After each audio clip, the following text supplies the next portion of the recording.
não costumo me impressionar com essas conspirações, fiquei um tanto quanto passada com o que eu vi.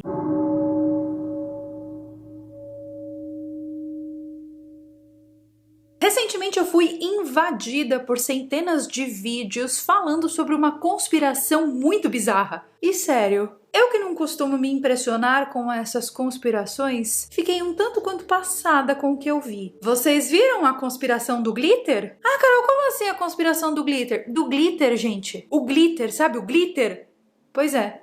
A conspiração do glitter, vocês viram? Mas peraí, glitter não é só uma porcaria de um microplástico brilhante? Bom, deveria ser. Pelo menos é isso que as pessoas acreditavam até então. Até começar essa imensa conspiração, glitter era só glitter, que as pessoas passam para ficarem brilhosas, que tem ali nos plásticos, nos shampoos, nos cosméticos. Era só glitter. Mas aí, a conspiração, que inclusive eu coloquei no título desse vídeo, chamada de A Grande Conspiração do Glitter, começou a rodar na internet. E sério, se você não tá comendo nada, eu recomendo que você pegue um snack. Um snack, uma batatinha, uma pipoca, para não comer os dedos com o que eu vou te contar nesse vídeo de hoje. Dá uma pausa, respira, pega um snack, se prepara e vem comigo porque eu vou te contar tudo sobre essa conspiração muito bizarra. Aproveita e verifica se você está inscrito aqui no canal. Verifica também se o sininho das notificações está ativado. Aí você vai falar, Carol, tô inscrito, o sininho está ativado e não estou recebendo as notificações de vídeos novos que você está postando. E eu vou te dizer, é normal. É normal, fique tranquilo, o YouTube não vai te enviar mesmo. A coisa mais inteligente a se fazer é passar aqui no canal pelo menos uma vez por semana. Eu posto vídeos novos sempre nas segundas, quartas e sextas. Aí você senta teu bundão aí no final de semana, faz a tua maratona, você vai ficar muito bem informado e ainda saber todos os detalhes desse submundo dark que é o planeta Terra. Essa imensa conspiração do glitter começou lá em 2018, quando o The New York Times resolveu fazer uma reportagem investigativa com a maior empresa produtora de glitter no mundo, a Glitterex. Essa empresa possui duas fábricas que ficam localizadas na região de New Jersey, nos Estados Unidos. O artigo do The New York Times é tão extenso, mas tão extenso, que ele tem 30 páginas de investigação sobre esse caso. O artigo visava entender de uma vez por todas o que, afinal de contas, era o glitter. E aí você vai me perguntar, Carol, o que motivou um jornalista a fazer essa reportagem? Não sei se vocês sabem disso, mas o glitter está sendo proibido em todos os países do mundo. Aqui na União Europeia, essa proibição já começou agora em 2024 e o motivo é meio óbvio, né, gente? É microplástico. Então, esse jornalista queria saber, afinal de contas, de que o glitter é feito,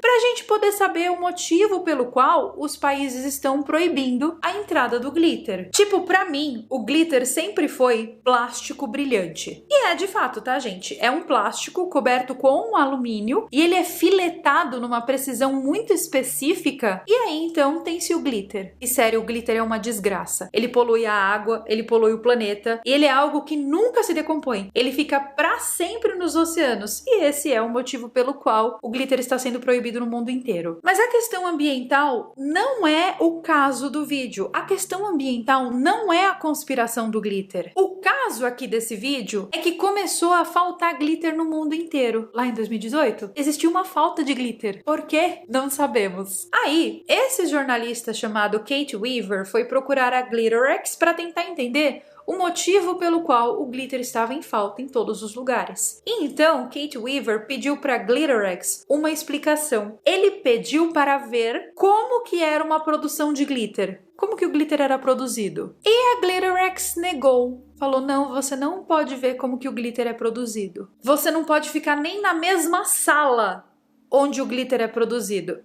Oi? Por que não? Como assim? Não é só plástico coberto com alumínio? Qual é o problema de assistir uma produção dessa? Bom, a Glitterex disse que ela não poderia revelar absolutamente nada sobre o processo de fabricação do glitter. A Glitterex disse ao The New York Times que nem mesmo os maiores clientes de glitter têm acesso ao meio produtivo. Até aí, tudo bem, pode ser só segredo industrial, mas É estranho, né, gente? Vamos combinar que essa história é muito estranha. Esse jornalista não tá pedindo a receita secreta do ingrediente secreto da Coca-Cola. Não, ele só queria ver como que o glitter é fabricado. O fabricante então foi perguntado por parte do jornalista do The New York Times quem era o seu maior cliente, ou seja, quem era o maior comprador de glitter. E é agora que as coisas começam a ficar mais estranhas ainda. A Glitterex respondeu de uma maneira bem genérica, tipo, empresas de pintura de jet ski, de capacetes, lojas. Até aí normal, né? Mas a Glitterex também disse que a maior compradora de glitter no mundo não pode ser mencionada. A empresa disse que não pode divulgar quem é o maior comprador de glitter do mundo. Aí o jornalista perguntou assim, mas por que você não pode falar? E a representante da Glitterex disse, é que eles não querem que ninguém saiba que isso é glitter. Oi, eu vou repetir. É que eles não querem que ninguém saiba que isso é glitter. Como assim? Isso é glitter? O que é glitter? Ninguém pode saber que o que é feito com glitter. Bom, aí, né, depois de ler isso, a imaginação das pessoas foi a loucura. Vocês podem imaginar. As pessoas começaram a pensar que o glitter deve ser usado, então, para a fabricação de algo muito perigoso, como, por exemplo, de uma bomba. Ou, por exemplo, de pasta de dente, porque, afinal de contas, a pasta de dente tem ali um brilhinho, né? Ou, por exemplo, de comida, que, para mim, é a coisa mais perturbadora dessa história. Mas, gente, tem que ser alguma coisa que não é óbvia. Porque a gente olha para as coisas que brilham e a gente sabe que ali tem glitter. Só que, nesse caso aqui, para essa empresa estar ocultando tanto essas informações, tem que ser uma coisa não óbvia. O óbvio seria pensar que o glitter é usado para um shampoo, por exemplo. Tem um shampoo que eu tenho que ele tem um brilho normal. Para um sabonete, às vezes você compra um sabonete, você vê que ele tem ali um glitter, certo? Isso aí é óbvio, é normal. Mas não é isso não, gente. É uma coisa não óbvia. Nós estamos falando aqui de uma coisa não óbvia que provavelmente faz muito mal para a saúde humana ou é potencialmente perigosa. Eu, Caroline Capel, só consigo pensar que o glitter é usado na alimentação, que é alguma coisa de comida, porque para mim o buraco ficaria muito mais embaixo se microplástico fosse misturado em comida. De repente, para dar textura, para dar uma aparência mais vistosa na comida, não sei, tá? Não estou afirmando nada. Eu estou dizendo que, para mim, Caroline, seria muito potencialmente cabeludo que o glitter fosse usado por indústrias alimentícias. Porque se for isso, gente, nós estamos falando que as empresas estão colocando microplástico na comida de propósito e nós estamos consumindo de propósito. E não, eu não estou falando de glitter comestível não, tá? Porque tem o glitter comestível, certo? Eu tô falando de glitter mesmo, plástico. Plástico na comida. E aí que tá, né, gente? Quando a gente pensa em glitter na comida, a gente pensa em quê? Uma bala com glitter? Um chiclete com glitter? Ou aquele refrigerante Mondiu que brilha no escuro, totalmente radioativo? A gente pensa nessas coisas, porque afinal de contas seria um pensamento óbvio. O negócio parece que brilha no escuro, então, por consequência, ele tem ali alguma partícula de plástico. Mas não é isso, não. O negócio não é tão óbvio assim. É um negócio que não aparenta ser glitter. Você olha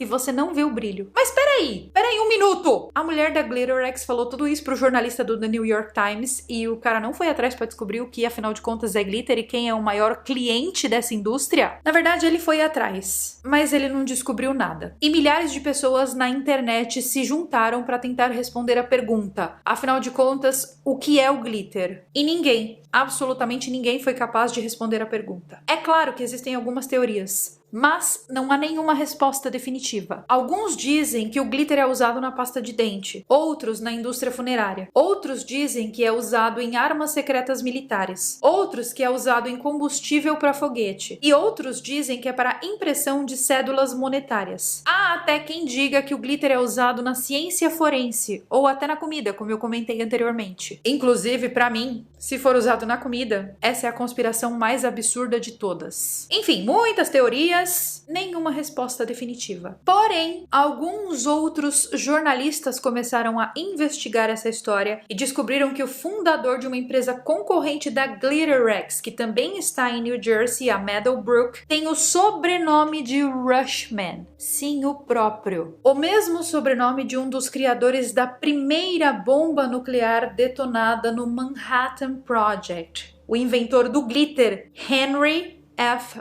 Rushman, estava diretamente envolvido no projeto Manhattan e na criação da primeira bomba nuclear juntamente com Oppenheimer. Não, você não ouviu errado. O criador do glitter também foi co-criador da bomba atômica. E esse artigo aqui que eu encontrei da Paper Film and Foil Converter confirma que o glitter é sim usado pelo governo em máquinas de corte de precisão, em iscas anti-radar, ou seja, na indústria militar, em lascas de zircônio para controlar a queima de combustível sólido de foguete, ou seja, também é usado na indústria aeroespacial, e com isso nós concluímos que o governo também é cliente da indústria de glitter. Mas essa não foi a única coisa que os jornalistas descobriram, não. Alguns jornalistas, inclusive, foram expulsos de empresas de glitter por estarem fazendo essa investigação. Bom, quando você imagina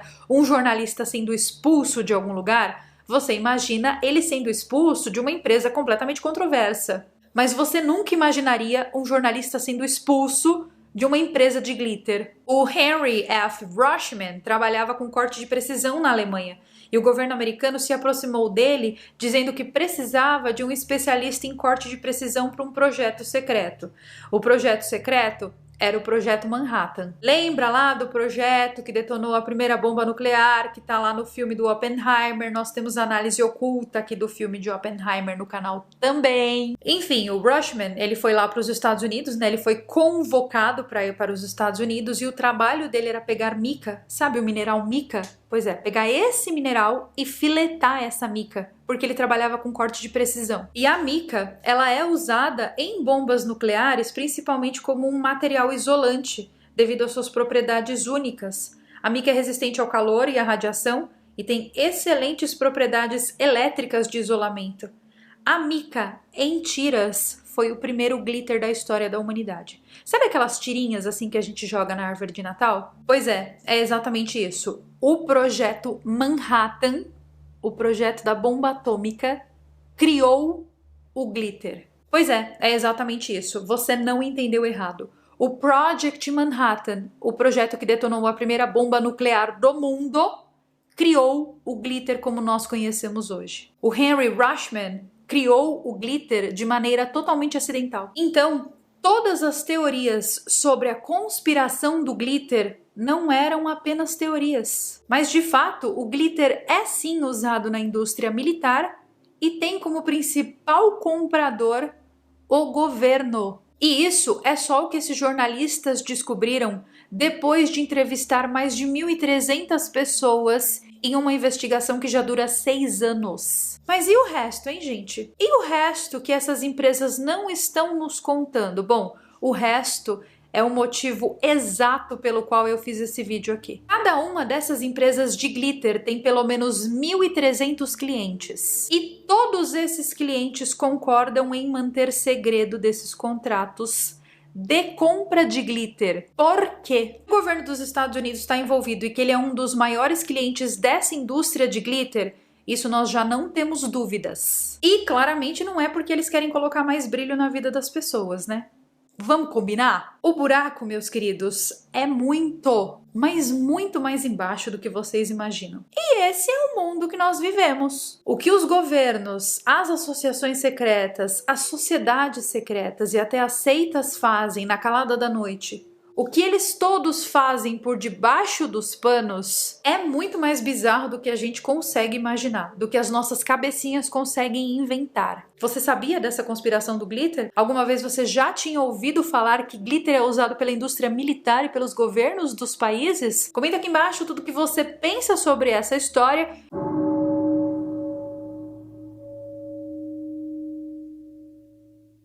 Você sabia que existe um livro que sabe do futuro, exatamente como ele vai acontecer e quando ele vai acontecer? Essa nossa história começa lá atrás, em 7 de outubro de 1849, quando um homem muito embriagado foi encontrado em uma vala do lado de fora de um bar em Baltimore, nos Estados Unidos. Esse cara podia ser só mais um bêbado jogado na vala, mas não. Ele era ninguém mais, ninguém menos que Edgar Allan Poe, um dos melhores escritores que já viveram e que já estiveram aqui nessa terra. E o fato dele ter sido encontrado naquela vala em 1849 é só mais um mistério desse nosso vídeo aqui, que está cheio de mistérios. A maioria das pessoas que conhecem as obras de Edgar Allan Poe pensam nele como apenas mais um escritor de contos de mistério, de contos de ficção científica, de contos sobrenaturais. Mas eu já falei para vocês aqui em outros vídeos do canal, a ficção é só uma maneira inventada, criada de nos contar uma verdade. Verdade essa muito difícil de engolir e para tal é contada através de um cenário divertido, um filme, um livro, uma obra, enfim. Edgar Allan Poe foi o cara que inventou esse gênero de histórias de detetives. Ele inventou a ficção científica, ou seja,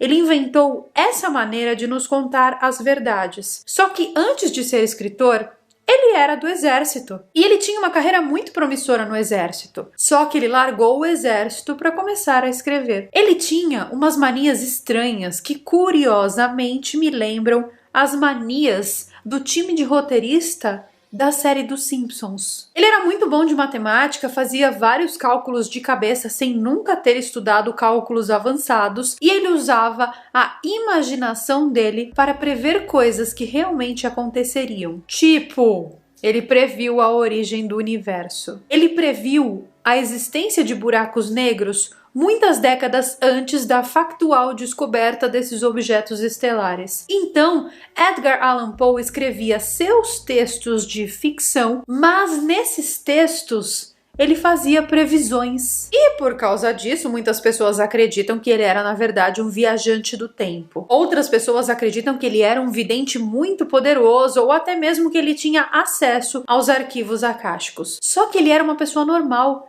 Uma pessoa normal com uma vida normal. Afinal de contas, quem era esse homem e como que ele sabia com tanta precisão as coisas que iam acontecer no futuro? Ele era um cara muito inteligente, ele falava várias línguas, ele sabia muito de matemática, só que ele não tinha a melhor saúde mental do mundo. Nos primeiros anos de faculdade, ele teve que largar o curso porque ele vivia embriagado e frequentemente estava metido com dívida de jogo. É, meus queridos, as mentes mais brilhantes do mundo também são as mais perturbadas. Bom, o Edgar Allan Poe foi o primeiro escritor norte-americano que conseguiu viver de suas histórias, ou seja, ele conseguia pagar suas contas com o dinheiro que ele recebia das histórias que ele vendia. Lembrando que ele vivia em uma época onde copyright não existia. Então as pessoas copiavam a história dele, vendiam sem dar os créditos para ele, e mesmo assim ele conseguia ganhar muito dinheiro com essas histórias, porque as histórias eram realmente muito boas. E assim, com muito dinheiro no bolso, ele se casou com a sua prima de apenas 13 anos. Mas a questão aqui é que ele desenvolveu um novo gênero literário que na época não existia, que era o gênero de escrever histórias curtinhas. Então ele não era um escritor de livros, ele era um escritor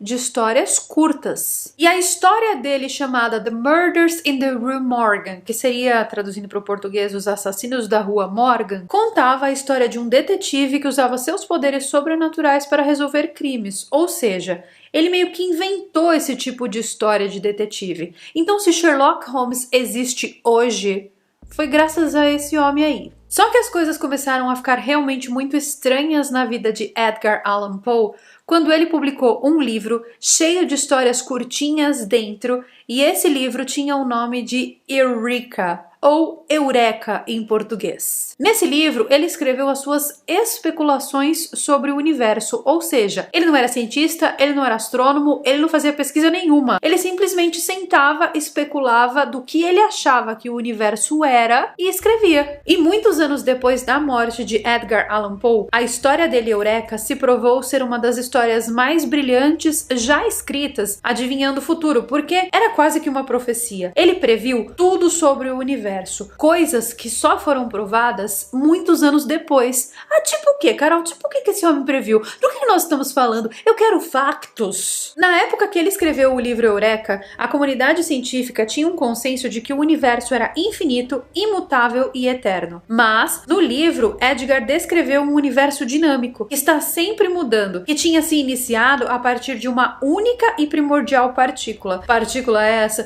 que se expandiu e deu origem a tudo que existe. Em outras palavras, Edgar Allan Poe previu o Big Bang, que é atualmente uma teoria aceita pela comunidade científica sobre a formação do universo. Só que na época que ele escreveu isso, ninguém falava sobre isso. Ele escreveu isso 80 anos antes dos cientistas entrarem em consenso sobre o Big Bang. Além disso, no livro Eureka, ele escreveu sobre o relacionamento que existe entre a energia e a matéria. Escreveu sobre o papel da velocidade da luz no universo, sobre a existência de buracos negros e Shocking, sobre o conceito de um universo cíclico que morre e renasce de novo, e depois morre e renasce de novo. Ou seja, ele previu o futuro. Mas a pergunta que não quer calar é: como? Muitas décadas antes desse assunto ser pesquisado e ser um consenso entre a comunidade científica, ele, que não tinha conhecimento científico nenhum, ele era só um bêbado, lembra? Bêbado, viciado em jogo, jogado na vala. Você já pensou o que aconteceria se pessoas normais pudessem ter insights tão poderosos sobre o futuro em uma tarde de quarta-feira? Imagina, você tá sentado lá de boa, trabalhando, de repente, meu Deus, tem vida no planeta WASP 96b, e escreve. E aí, daqui 200 anos, a ciência comprova que existe vida em WASP 96b. E aí eles pegam a tua anotação e falam: gente, o Jorge, olha lá, o Jorge de Nova Iguaçu escreveu isso aqui. É exatamente isso que acontecia. Essas coisas bizarras que ele escrevia, elas simplesmente vinham na cabeça dele. Bom, ninguém sabe o que de fato aconteceu com ele. Ele morava em Richmond, que fica na Virgínia. E um belo dia foi encontrado em uma vala em Baltimore, que fica mais pra cima nos Estados Unidos. Só que ninguém sabe o que ele estava fazendo ou pra onde ele ia. E ali mesmo, naquela situação, ele se foi. Ele morreu. Mas no local onde ele foi enterrado, também aconteceram coisas muito estranhas. Ele foi enterrado em uma cova normal. Só que com o passar dos anos, essas histórias dele começaram a ficar famosas. E aí, por causa dessa fama que ele ganhou, eles decidiram trocar ele de cova e colocar ele numa covinha mais bonita, uma covinha mais charmosa. E daí, quando os coveiros foram fazer a troca de um túmulo pro outro, um dos coveiros disse: ainda bem que esse homem não fica mais na minha seção, porque todos os dias eu escuto os pensamentos do cérebro desse homem. Quando eles abriram a cova para transferir os restos mortais de Edgar Allan Poe para seu túmulo chique, eles perceberam que todo o corpo dele já havia se decomposto, menos o cérebro. Gente, isso é impossível de acontecer. Mas o coveiro disse que o cérebro dele falava. E outras pessoas que frequentavam o cemitério, quando chegavam perto do túmulo novo dele, diziam que podiam ouvir mentalmente, se é que isso é possível, que elas recebiam uma espécie de uma informação telepática de um homem que falava coisas. O cérebro de Edgar Allan Poe ainda estava funcionando, mesmo muitos anos depois dele ter morrido. Bom, se você tá achando tudo isso muito estranho, se prepara para o que vai vir agora. Durante sua vida inteira, Edgar escreveu apenas um romance. De resto, eram histórias curtinhas. E esse romance era um livro grosso que se chamava The Narratives of Arthur Gordon Pym. Traduzindo, As Narrativas de Arthur Gordon Pym. Esse livro tem no Brasil, mas eu não encontrei esse livro em português. Então, se você quiser ler, você vai precisar falar e entender muito bem inglês. E se você ainda não fala e não entende muito bem inglês, eu recomendo o meu curso de inglês. Sério, gente, é pica da galáxia. Você vai entender tudo assim muito rapidinho. O livro conta a história de um trágico naufrágio de um navio chamado The Grampus. Esse navio foi pego por uma tempestade muito severa e apenas 4 tripulantes sobreviveram. Esses 4 caras, nas semanas subsequentes, ficaram à deriva em um bote salva-vidas. E eles começaram a morrer de fome, o que fez com que eles virassem canibais. E daí eles pegaram um menino, um dos sobreviventes, o menino mais novo que estava ali naquele salva-vidas. O nome do menino, Richard Parker. Marquem o nome do menino, guardem o nome do menino. O que fizeram com esse menino? Eles, e depois comeram ele. Mas comeram com a boca, hein, gente? Olha! Em 1884, um iate chamado The Mignonette afundou no Oceano Atlântico. E apenas 4 pessoas sobreviveram e ficaram à deriva no Oceano Atlântico em um bote salva-vidas. Essa história aconteceu de verdade, tá? Igualmente na história do livro, eles começaram a ficar com fome. E daí eles decidiram, entre eles, que eles iriam sacrificar um membro daquele bote salva-vidas e que seria o menino mais novinho do barco. E assim foi feito. Eles, no menino e depois comeram o menino, mas comeram com a boca, hein, gente? Olha, não vai pensar... Não é pra pensar essas coisas. Agora, adivinhem o nome do menino que foi comido? Richard Parker. Então é aquela coisa. Coincidência? Acho que não. Era só uma história de ficção mesmo que o Edgar Allan Poe tinha escrito? Ou Edgar Allan Poe previu algo que realmente veio a acontecer? Se você pegar as histórias do Edgar Allan Poe pra ler, você vai perceber que esse homem dava de 10-0 nos Simpsons. E se ele ainda estivesse vivo, nós teríamos centenas de previsões de coisas que vão acontecer no futuro.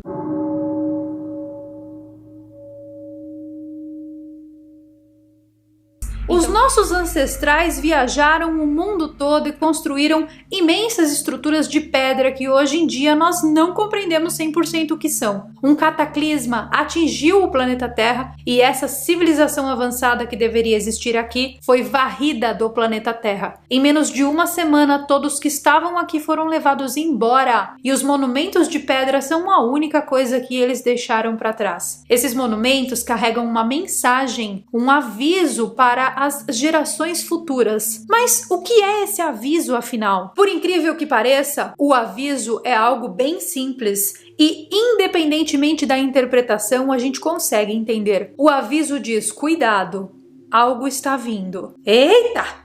Que perigo é esse? O que está vindo? O que será que as civilizações do passado queriam nos dizer com esse aviso? Em 1994, o arqueólogo alemão Klaus Schmidt estava pesquisando as ruínas antigas na Turquia e ele descobriu o Göbekli Tepe. É o quê? O que é isso? Bom, é nada mais, nada menos que as ruínas mais antigas da humanidade, que foram construídas há 11.600 anos, ou seja, 6.000 anos antes dos sumérios. E isso não fazia muito sentido para a arqueologia, porque nessa época de 11.600 anos atrás, era o exato fim da última era glacial. E nessa época, os humanos estavam seguindo a migração dos animais, construindo tendas temporárias para viver. Ou seja, os humanos não estavam construindo gigantescas estruturas de pedra nessa época. Eles não tinham nem conhecimento para isso, nem ferramenta, nem talento para isso, nem nada. E essa estrutura, a estrutura do Göbekli Tepe, ela é formada por 43 pilares e cada um deles pesa cerca de 10 toneladas. E detalhe, apenas 5% do Göbekli Tepe foi escavado até hoje. Imagens de lidar mostraram que existem mais de 200 estruturas que ainda estão escondidas embaixo da terra. Ou seja, tem muita coisa ali dentro que nós ainda não sabemos. E se as informações do pilar 43 já são possivelmente catastróficas, imagina o dia que a gente descobriu o resto das informações que tem ali. Essa descoberta, ela significava ali que os nossos antepassados moraram ali. Mas por quanto tempo exatamente eles moraram ali? De acordo com as pesquisas, por pelo menos 1000 anos. Esse lugar não foi construído apenas para servir de casa para esse povo, mas sim, esse lugar tinha um propósito muito maior. Ele foi construído alinhado com a estrela de Sírius, mas não há 11.600 anos, mas sim, muitos anos antes que isso. Então, peraí um minutinho. Essa não é a primeira estrutura alinhada com o sistema de Sírius. As próprias estruturas da planície de Gizé também se alinham com o sistema de Sírius. E principalmente aquele povo Dogon lá da África que eu contei pra vocês nesse vídeo aqui, eles tiveram uma interação muito interessante com essa galera que veio lá de Sírius. Então, peraí.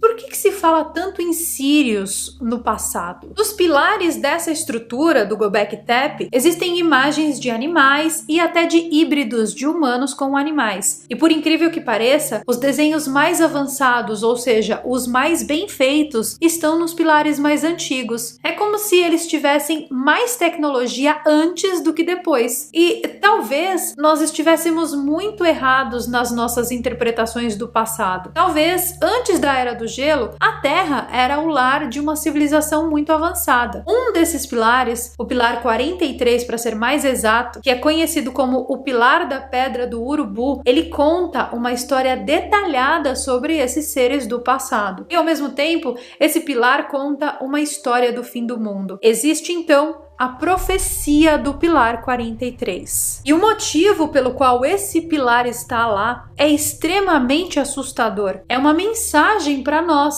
civilização do futuro. O pilar de número 43 aponta para a constelação de Escorpião. E esse alinhamento revela um mapa estelar. Então, com esse mapa em mãos, é só a gente calcular ao contrário e ver quando que o céu estava com esse alinhamento. E eles fizeram isso, né? Os arqueólogos fizeram isso e chegaram à data de 13 mil anos no passado, ou seja, mais de 1000 anos antes do Göbekli Tepe ter sido construído. Então o pilar 43 está nos contando uma história de algo que aconteceu no passado. E foi nessa época que aconteceu o Dryas recente, que foi um período, inclusive, onde o clima da Terra mudou drasticamente. Depois de tudo ter aquecido drasticamente, tudo congelou de uma maneira muito rápida. E logo em seguida, tudo começou a derreter ao mesmo tempo. Esse gelo, essa água desse derretimento invadiu todos os continentes. Alguns conhecem esse evento como o Grande Dilúvio que está na Bíblia. E existem evidências do dilúvio no planeta Terra, mas curiosamente, existe uma evidência desse dilúvio no pilar 43. E não é só nesse não, tá? Existem outros pilares ali que mostram coisas bizarras que aconteceram. O mais estranho de todos é o pilar 18, porque esse pilar contém a palavra Deus. Os estudiosos acreditam que os nossos antepassados ficaram tão desesperados que esse pilar foi um pedido de ajuda aos deuses. É nesse pilar também que existe um desenho que relata uma chuva de meteoros, mais especificamente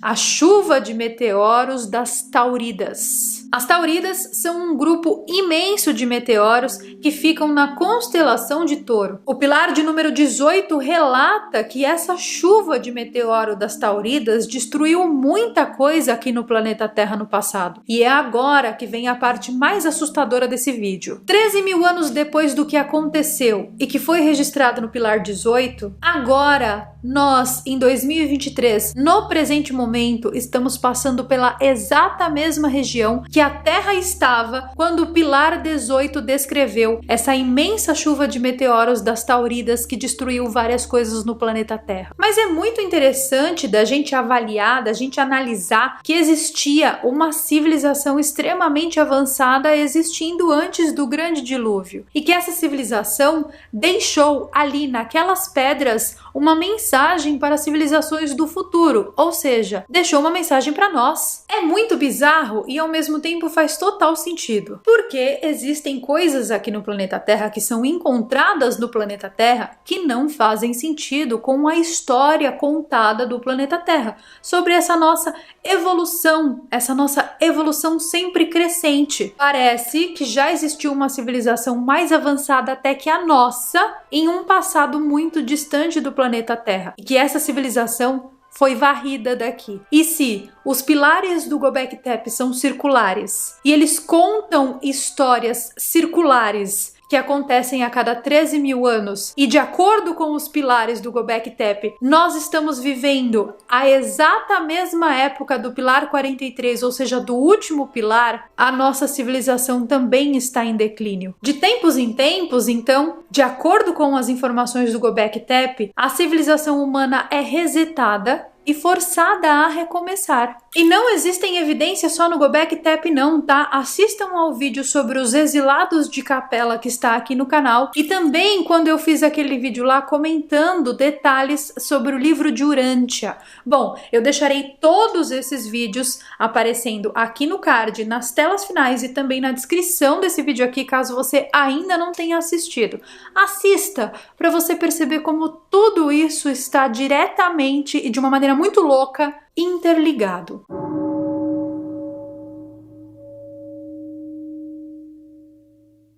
Bom, Bom, essa história é contada por Arturo Sinagel, um jovem psiquiatra que conheceu uma mulher misteriosa, uma senhora de ascendência inca, chamada Belicena Vilca. Ela foi internada no pavilhão B de pacientes incuráveis em um hospital neuropsiquiátrico em Salta, na Argentina. Só que o que esse psiquiatra não sabia é que depois de conhecer essa mulher, a vida dele mudaria para sempre. Durante a vida inteira, o Dr. Arturo tratou Belicena Vilca e, apesar de reconhecer nela um grande carisma e uma personalidade cativante, ele nunca conseguiu dar alta para ela. Ela tinha 47 anos, só que ela parecia ser bem mais jovem. Ela tinha um semblante muito misterioso e qualquer um que sentasse perto dela e conversasse com ela percebia que essa mulher não era daqui desse mundo. No primeiro dia que o Dr. Arturo começou a tratar ela, ela olhou para ele e disse: "Você tem um nome mágico, Urso da Garra Vitoriosa." Ela era uma pessoa muito inteligente e ela sabia que Arcturus significa urso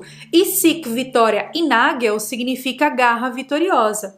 Bom, o quadro psiquiátrico dessa mulher era de esquizofrenia aguda. E ela tinha ido parar no hospital psiquiátrico porque o exército argentino, durante o período do processo de reorganização internacional, tinha encontrado ela. Naquela época, quando a perseguição dos membros da subversão era algo comum, Belicena Vilca era suspeita de fazer parte de organizações. Ela foi interrogada pelos militares e eles logo a diagnosticaram com algum tipo de demência senil. Porque nada, absolutamente nada do que essa mulher dizia fazia sentido com a realidade. Uma das atividades favoritas de Belicena dentro do hospital era escrever histórias. Histórias essas que, segundo o médico, não fazia nenhum sentido. Porém, a nossa história realmente começa quando, entre meia-noite e 2 da manhã do dia 6 de janeiro de 1980, Belicena Vilca é assassinada. O Dr. Cortez, diretor do hospital, estava distribuindo presentes para crianças em um orfanato vizinho e ele teve que voltar desesperadamente para a clínica psiquiátrica. Ele foi chamado porque Belicena tinha sido encontrada em um estado totalmente deplorável. Ela tinha sido enforcada com uma corda feita de cabelo humano, trançado de cor marfim, tingido com cal, e em suas extremidades havia uma peça metálica com 2 medalhas de ouro, uma gravada com um trevo de 4 folhas e a outra com uma romã, ou seja, muito simbolismo para uma simples corda, vocês não acham? A corda também tinha alguns símbolos maçônicos que foram confirmados em seguida por membros da Rosa Cruz que eram amigos do Dr. Cortez, diretor do hospital. As medalhas tinham uma escritura no verso que dizia Ada es si de Daroi Macbeth, cujo significado era Vitória, o Divino, Druida, filho do Javali. Os médicos acharam tudo isso muito estranho e a polícia mais ainda. E principalmente os textos que Belicena escrevia tinham sumido depois da morte dela. A espectroscopia molecular da corda revelou que a composição do material da corda era de uma liga metálica originária da Espanha, da área do Rio Tinto, na província de Huelva. Metal esse, inclusive, que era frequentemente utilizado em rituais do 33º grau da maçonaria do Cavaleiro Kadosh. Esse rito maçônico do 33º grau do Cavaleiro Kadosh, também conhecido como o Sublime Príncipe do Real Segredo, é um dos graus mais elevados da maçonaria. Esse grau faz parte do sistema maçônico do chamado Rito Escocês Antigo e Aceito, que é uma das várias tradições dentro da maçonaria. Só que como a Belicena não tinha nenhum parente, ninguém veio reclamar depois da morte dela e principalmente, ninguém conseguia entender o que tinha a ver a Belicena com a maçonaria. Então, o sargento Maidana da polícia apenas arquivou o caso e não quis investigar quem era o responsável por trás da morte de Belicena. Só que dentro do hospital, ninguém conseguia se conformar com aquela história, porque como que conseguiram entrar em um lugar fechado, sem chaves e ninguém viu? Tipo, não fazia sentido nenhum. Nesse dia específico, no dia da morte da Belicena, o Dr. Arturo estava de férias na casa de seus pais em Cerrídeos, que fica a 18 quilômetros de Salta. E naquele mesmo dia, após a morte de Belicena, por volta das 5 da tarde, a mãe de Arturo recebeu um pacote com uma carta de Belicena. E sério, o conteúdo dessa carta é o motivo pelo qual eu fiz esse vídeo aqui. Na carta, Belicena Vilca confessa que era de uma linha nobre, sendo membro de uma família detentora de um segredo mortal guardado por séculos, e que, ao morrer, ela estaria cumprindo o seu destino, o destino de preservar esse segredo aí. Segredo esse, inclusive, que ela decidiu compartilhar com o Dr. Arturo para que ele soubesse a verdadeira origem da humanidade. Ela explicava na carta que seu filho Noio Vilca estava a caminho de Córdoba, indo para a caverna de Parsifal, para transportar a sábia espada da casa de Tarses, um de seus ancestrais. Essa espada foi trazida da Europa para a América por Lito de Tarses, que desembarcou em Colônia em 1534. Ele se casou com uma princesa inca chamada Áquila, com quem teria uma descendência que formaria uma linhagem de 400 anos, até chegar em Belicena Vilca. Mas espera aí, como é que o filho de Belicena Vilca estava vivo em 1534? E como é que ela estava viva até então? Bom, a história só vai ficando cada vez mais louca. Essa espada continha um poder iniciático, protegido pelos cavaleiros da casa de Tarses, uma família que praticava um culto que remontava à época do desaparecimento de Atlântida. Segundo ela, os Atlantes eram divididos em dois grupos, os Atlantes brancos e os Atlantes morenos. Os Atlantes brancos eram conhecidos como os seres construtores, e eles enfrentaram os Atlantes morenos pelo direito de proteger em segredo o que mais tarde foi entregue aos senhores da casa de Tarses, dos quais Belicena Vilca e toda a sua família era descendente. Segundo ela, Atlântida fundou após esse conflito entre esses deuses. Os deuses traidores brigaram com o deus Uno e venceram a batalha. Os deuses traidores são demiurgos malditos, criadores da matéria que aprisiona o espírito humano. Prisão essa que mantém todos os seres humanos presos em seu terrível poder material e de engano. Os deuses traidores transformaram os homens em guerreiros que lutaram sem saber o motivo de suas batalhas. Lutaram apenas para fortalecer a ira e o ego desses deuses traidores, escondendo dos homens a verdadeira sabedoria atlante de que o reino dos homens não é proveniente da terra, mas sim das estrelas. Aos deuses traidores foi dada a missão de destruir e roubar as tecnologias que se encontravam nas construções megalíticas espalhadas pelo mundo e sumir com elas da Terra para atrasar o avanço da raça humana. Ou seja, seria esse o motivo pelo qual nós encontramos nessas construções megalíticas espaços para encaixar tecnologias que nós não sabemos onde foram parar? Seria esse o motivo pelo qual nós encontramos construções megalíticas perdidas por aí, que nós nem sabemos o motivo pelo qual elas foram construídas? Bom, ainda segundo a carta da Belicena, os Atlantes brancos ao final dessa guerra se dirigiram para uma cidade chamada Tagar, ou Agartha, que fica no continente milenar de Hiperbórea, onde existe um vórtice para o mundo não criado, ou seja, para a última cidade perdida. E Hiperbórea significa paraíso do espírito. O que deu a entender é que esses Atlantes brancos ascenderam de alguma forma por uma dimensão paralela. Então, os Atlantes brancos, agora moradores desse novo reino aí, eram comandados por um deus que vocês conhecem muito bem. Eles eram comandados por Odin. Já os deuses traidores, ou Sanat, como eles eram chamados, eles se instalaram em uma ilha chamada Shambhala, e eles contavam com o apoio de misteriosos anjos, os chamados Nefilins. Aos poucos, os Atlantes brancos, dominados pelo poder que havia se instaurado no planeta inteiro, caíram em guerras e se perderam em seus próprios egos. Eles não conseguiram lutar contra toda essa manipulação da percepção que os deuses traidores instauraram no planeta. E assim, eles permanecem até os dias de hoje. Bom, quem ainda não captou a mensagem, essa história de Belicena Vilca fala sobre a origem da humanidade e o motivo pelo qual nós estamos aprisionados no engano até hoje. Essa história que eu contei para vocês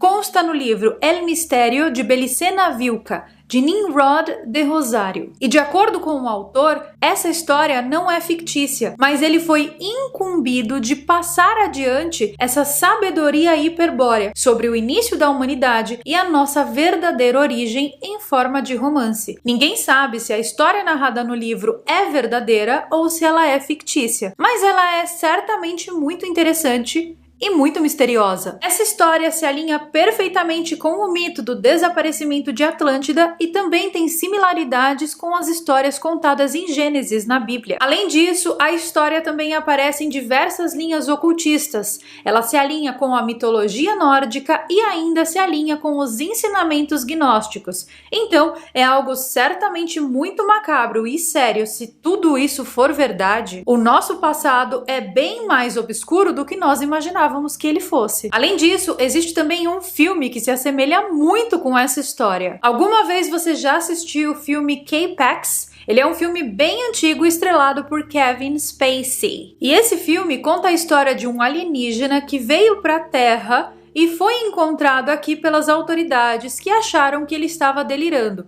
Por causa disso, então, ele foi levado para um hospital psiquiátrico. Alguém aí já assistiu esse filme? Bom, eu tenho certeza que quem assistiu conseguiu ligar as duas histórias. E quem não assistiu o filme, fica aí a recomendação. E existe toda uma discussão na comunidade científica e cinéfila sobre este filme. As pessoas ficam discutindo se o K-Pax era realmente um alienígena ou se ele era apenas um paciente com esquizofrenia, igual a Belicena Vilca. Alguns dizem que esse filme foi criado para humanizar os fatores da doença. Outros dizem que esse filme foi criado para nos contar verdades obscuras sobre os alienígenas. Mas ao mesmo tempo eu assisti esse filme e eu achei uma história muito bizarra e muito conectada com a realidade. Bom, fica aí a recomendação caso você ainda não tenha assistido. Mas e agora, gente? E a Dona Belicena, hein? Que história mais louca é essa? Seria apenas um relato de uma história real ou uma ficção criada pela cabeça de um artista? Se essa história for real, nós estaríamos então com as mãos na verdadeira história da origem da humanidade.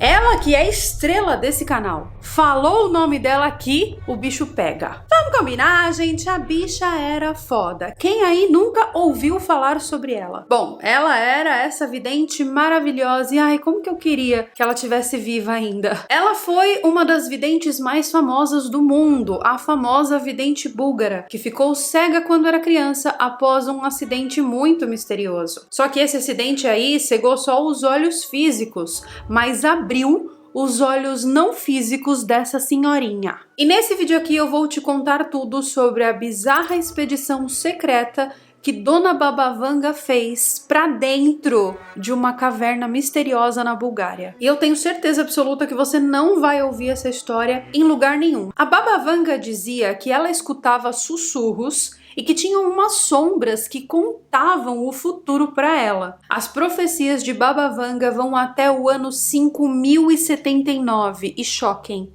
Todas as profecias dela até hoje se cumpriram. Vocês têm noção disso, gente? Que tudo que ela fala acontece? Só que hoje, nesse vídeo aqui, eu não vou te falar de profecia não, tá? Hoje eu vou te contar o fato mais oculto da tia Baba Vanga. A sobrinha da Baba Vanga, a Casemira, que ainda é viva, esteve fazendo uma série de declarações em um programa de televisão no ano de 2018. Ela foi a esse programa para divulgar o seu livro, que conta uma história muito bizarra e muito desconhecida da Baba Vanga. Uma história de que um belo dia, Dona Baba Vanga estava em casa e daí chegou um homem e esse homem entregou um mapa para ela. E nesse mapa tinha a localização de uma caverna nas montanhas que fazem fronteira com a Turquia. Uma caverna que só era possível de ser vista quando batiam determinados raios da lua ou raios de sol e somente no dia 5 de maio.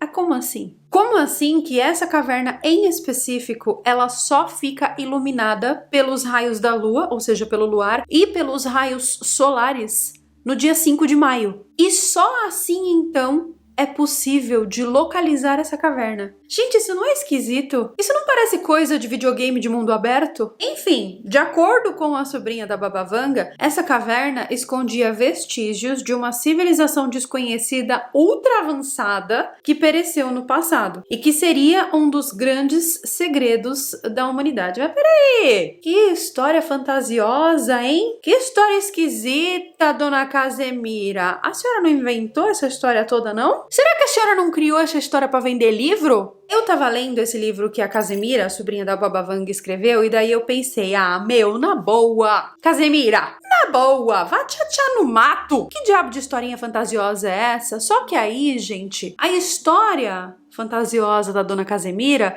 começou a se emaranhar com fatos da vida real. Nós temos ministros, ex-presidentes e pessoas muito importantes envolvidas nessa história. Aí o negócio começou a mudar de figura. Aí eu comecei a pensar, peraí, não é só mais uma doidinha sensacionalista querendo aparecer. Inclusive, membros dessa expedição a essa caverna foram silenciados após o término da expedição. E existem relatos de mortes e desaparecimentos relacionados a essa expedição. Então, meus queridos, o buraco é muito mais embaixo. Essa nossa história começa propriamente em janeiro de 1981, quando a Baba Vanga recebeu a visita de um cara sem nome que apareceu na casa dela na cidade búlgara de Rupte. E ele possuía um mapa antigo que estava escrito em um idioma indecifrável. Ninguém conseguia ler esse tal mapa. E ele foi até a Baba Vanga como seu último recurso para entender o que estava escrito ali. E o mais estranho é que ela, ao tocar no mapa, ao tatear o mapa, ela disse ao homem que esse mapa era falso. Que quem quer que seja que tinha dado esse mapa para ele, enganou ele. E, obviamente, o homem ficou decepcionado. Foi então que Baba Vanga sugeriu a ele visitar as fontes de águas termais que existem ali na cidade de Rupte mesmo. Ela falou assim pra ele, vai lá descansar a tua beleza, vai relaxar, vai esfriar a tua cabeça, ou esquentar, porque são águas termais. Ela disse, pare de ficar preocupado com isso, querido. E então, a Baba Vanga pegou esse tal desse mapa aí que era falso, chamou a sua sobrinha Casemira e falou assim pra ela, copia este mapa. Olha essa dona Baba Vanga, que safada! Eu não imaginava, gente. Eu achava que ela era uma velhinha legal. E daí a Casemira, então, copiou esse negócio, mesmo sem entender absolutamente nada do que estava escrito. Aí o homem voltou, ficou conversando lá com a dona Baba Vanga mais um pouquinho, passou a noite na casa da Baba Vanga e no dia seguinte foi embora. E então, quando o homem foi embora, a Baba Vanga chamou a sobrinha dela e contou pra ela o que ela havia copiado. A Baba Vanga disse que aquele mapa não levaria a um tesouro, mas sim que ele estava escrito em um idioma antigo e desconhecido. Idioma esse que guardava conhecimentos muito avançados e ancestrais que tinham sido esquecidos no tempo. Baba Vanga então começou a entrar em transe, que era algo que ela sempre fazia, né, que ela fazia com frequência, e ela começou a falar sobre o Egito antigo, sobre algumas pessoas que tinham ido do Egito para a Bulgária e enterrado um tal de um sarcófago numa cova, num buraco. Segundo ela, eles chamavam esse sarcófago de sarcófago proibido, porque esse sarcófago guardava um conhecimento proibido dessa antiga e misteriosa civilização. Esse conhecimento proibido era um texto atemporal, ou seja, ele não falava de tempo. Era como se, para esses textos, o tempo não fosse linear. Ao mesmo tempo que esse texto falava de coisas que tinham acontecido há 2000 anos para trás, ele também falava de coisas que poderiam acontecer em 2000 anos no futuro. Baba Vanga disse então que, de acordo com os conhecimentos desse mapa que ela tinha sentido apenas ao tocá-lo, esse sarcófago estava escondido em Malku Tarnovo, que é uma montanha na fronteira entre a Turquia e a Bulgária, que ele estava escondido em uma espécie de uma caverna. E ela também disse que, para saber qual era a entrada correta da caverna, as pessoas tinham que estar de frente para ela no exato dia de 5 de maio. Porque em 5 de maio, a luz da lua refletiria a rocha correta. E também a luz do sol nas primeiras horas da manhã. A Casemira, ao ouvir aquela história, não acreditou na tia dela. mesmo sabendo dos poderes que ela tinha. Mas ela contou essa história para um funcionário do alto escalão búlgaro. Porque, gente, Baba Vanga era requisitadíssima. Ela foi visitada pelos maiores líderes do mundo na época. Eu estou falando, por exemplo, de Leonid Brezhnev, que foi líder da União Soviética, e também, acreditem, Mikhail Gorbachev, o último líder da União Soviética, também visitava a Baba Vanga com frequência. Mas não era só eles não, tá, gente? Muita gente muito importante frequentava a casa dessa mulher. Mas a Casimira comentou essa história com Kratso Mutachev, que era tenente-coronel do exército búlgaro na época. E então, eles decidiram fazer uma expedição para essa tal cova aí, no dia 5 de maio. Esse cara aí, o Mutachev, ele era muito próximo da ministra Ludmila Dienkovka, que era filha do líder búlgaro Todor Zhivkov. Esse cara aí, o Todor, ele foi líder do Partido Comunista da Bulgária e também líder da Bulgária por mais de 3 décadas. Todor Zhivkov era muito poderoso e foi ele quem ordenou essa expedição. Ele disse que não iria medir recursos e homens para encontrar esse lugar. Só que lá naquela época, a fronteira da Turquia com a Bulgária não era essa paz que é hoje não, tá? Eles precisaram de várias permissões militares para chegar até ali. E então, em 4 de maio de 1981, a expedição começou com apenas 5 pessoas. Mas peraí, o Todor não falou que não iria medir esforços para encontrar esse lugar e mandou só 5 pessoas? Calma! Calma que nós vamos chegar lá. Dentre as pessoas que estavam nessa expedição, nós temos Casemira, a sobrinha lá da Baba Vanga, o Mutachev e um outro cara, um tal de Ilya Prokopov. E também tinham 2 outras pessoas que não tiveram a identidade confirmada. Só que no dia 4 de maio, choveu muito. Uma chuva que ninguém esperava que iria cair naquele dia. Como é que você vai ver a luz da lua ou a luz do sol se tá chovendo desse jeito? Só que, ao chegar ali na montanha de Malko Tarnovo, o céu abriu. Como se fosse um milagre. E eles puderam ver perfeitamente. Eles olharam para tal montanha e viram um símbolo de um triângulo de ponta cabeça com 3 círculos, um em cada ponta. E tipo, meu, que diabo é isso? Que tecnologia bizarra é essa? A luz do sol fez isso com a pedra? Como? E esse estranho acontecimento dessa luz nesse formato estranho durou exatos 20 minutos. Ali dentro da cova, eles puderam ver 2 silhuetas de pessoas, como se fossem hologramas. E a Casimira contou toda essa história maluca no livro dela, que eu li recentemente. O livro, para quem quiser procurar, se chama Vanga, A Verdade Completa. Só que depois desse estranho espetáculo de luz, depois de terem visto essas estranhas figuras ali dentro, depois de 20 minutos desse show, a pedra se apagou, o símbolo sumiu e a gruta também sumiu. Era como se faltasse alguma peça nesse quebra-cabeças. No dia seguinte, Casimira voltou para casa e contou tudo o que viu para sua tia Baba Vanga. E a Baba Vanga simplesmente falou assim: nunca mais voltem lá. E foi então que o Mutachev contou toda essa história e tudo que eles viram para a ministra lá, para a Ludmila. Ela, inclusive, a Ludmila, ela tinha sido a responsável por conseguir todas as permissões para que eles chegassem ali naquela época. E ela ficou muito interessada nessa história. Por quê? Porque aquela área ali é muito famosa por estranhas anomalias magnéticas. Anomalias essas, inclusive, que estavam sendo investigadas pelo MI6. Ah, Carol, o que é o MI6? É o Serviço de Inteligência Britânica. Segundo a Ludmila, o MI6 tinha descoberto anomalias magnéticas ali naquela região, que os radares de penetração mostravam essas anomalias ali, naquela região, dentro das montanhas. Por isso, então, ela decidiu organizar uma segunda expedição. Só que dessa vez uma expedição secreta, porque não existe sequer nenhum registro dessa tal expedição aí organizada pelo governo da Bulgária. Só o que se sabe é que essa expedição começou alguns meses depois, no exato dia de 21 de julho de 1981, e depois dessa data, depois que a Ludmila organizou essa expedição, ela morreu em circunstâncias muito estranhas. O Mutachev foi preso e ele ficou preso por 10 anos por crimes estranhos que ele não cometeu. Realmente aconteceram coisas muito estranhas nessa segunda expedição. Só que ninguém sabe de mais nada. Por quê? Porque a Casimira não conta. Ela não fala nada além disso. E ela diz no livro dela que os segredos que ela conhece serão levados ao túmulo com ela. Estranho, né, gente?